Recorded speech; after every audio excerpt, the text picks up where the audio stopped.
ऐ बालक, मैं तुम्हारे तपस्या से अति प्रसन्न हूँ। मांग तेरा क्या इच्छा है? माँ गायत्री रिकॉर्डिंग स्टूडियो। पटादा भोला बाबा, पटादा भोला बाबा, विशाल सच्चे रहा पटादा भोला बाबा, क्या? पटादा भोला बाबा, बोलो तो। पटादा भोला बाबा, पटादा भोला बाबा। बोलो बस। छोटे किन्ने मोटा के पता रखी हो। क्या? छोटे किन्ने मोटा के पता रखी हो। अरे पटादा भोला बाबा, पटादा भोला बाबा, बोल तो। पटादा भोला बाबा छौरी को रखी हो। ओहो। पटादा भोला बाबा छौरी को रखी हो। अरे पटादा भोला बाबा छौरी को रखी हो। पटादा भोला बाबा छौरी को रखी हो। छोटा किन्ने मोटा की पता रखी हो। क्या? छोटा किन्ने मोटा की पता रखी हो। पटादा भोला बाबा, पटादा भोला बाबा, क्या बोलते हो?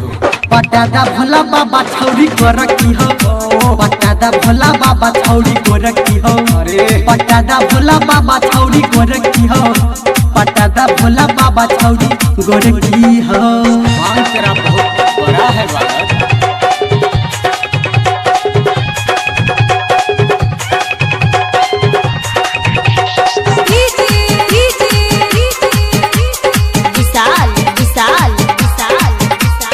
सच्चे रहा मोबाइल नंबर 9931069574। साँझ भोर बाबा तोरा दूध से नहेबो, गाजा भांग ताजा ताजा तोरा पे चढ़ेबो। ठीक है, चढ़ाएगा तो सोचेंगे। साँझ भोर बाबा तोरा दूध से नहेबो, गाजा भांग ताजा ताजा तोरा पे चढ़ेबो। छोट नैतियान दादा बढ़ती हो। ओके। छोट नैतियान दादा बढ़ती हो। पटादा भोला बाबा, क्या? पटादा भोला बाबा, बम बम लहरी। पटादा भोला बाबा छौरी को रखी हो। पटादा भोला बाबा छौरी को रखी हो। पटादा भोला बाबा छौरी को रखी हो। पटादा भोला बाबा छौरी को रखी हो। परेशान मत कर बालक।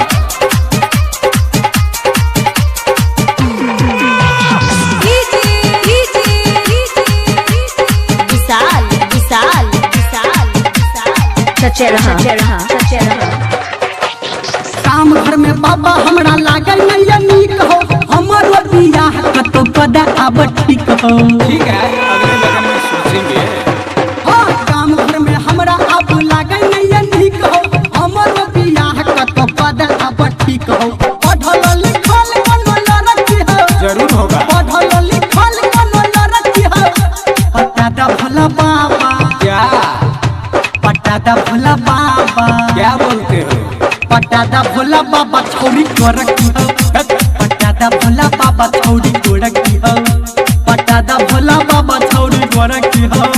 पटादा भोला बाबा छौरी को रखी हो। ओके बालक, सोचने दो।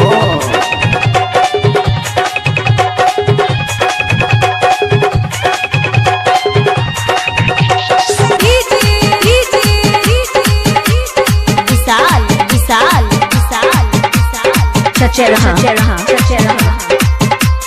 Mobile number 9931069574। संतोष मामा हमर कहे बार बार हो। धर्मेंद्र भागिन के जड़ल छै कपार हो। अरे वो तो करिहर गांव का मेरा ही भक्त है। संतोष मामा हमर कहे बार बार हो। धर्मेंद्र भागिन के जड़ल छै कपार हो। कुट सलवार नट ठहरती हो। अच्छा। कुट सलवार नट ठहरती हो। ओहो। पटादा भोला बाबा, क्या? पटादा भोला बाबा, बोल तो। पटादा भोला बाबा छौरी को रखी हो। पटादा भोला बाबा छौरी को रखी हो। पटादा भोला बाबा छौरी को रखी हो। पटादा भोला बाबा छौरी को रखी हो। छोटा किन्ने मोटा की पता रखी हो। छोटा किन्ने मोटा की पता रखी हो।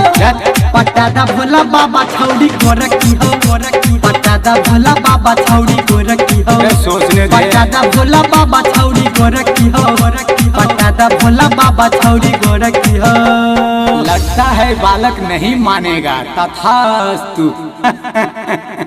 Presented by Savaria Music.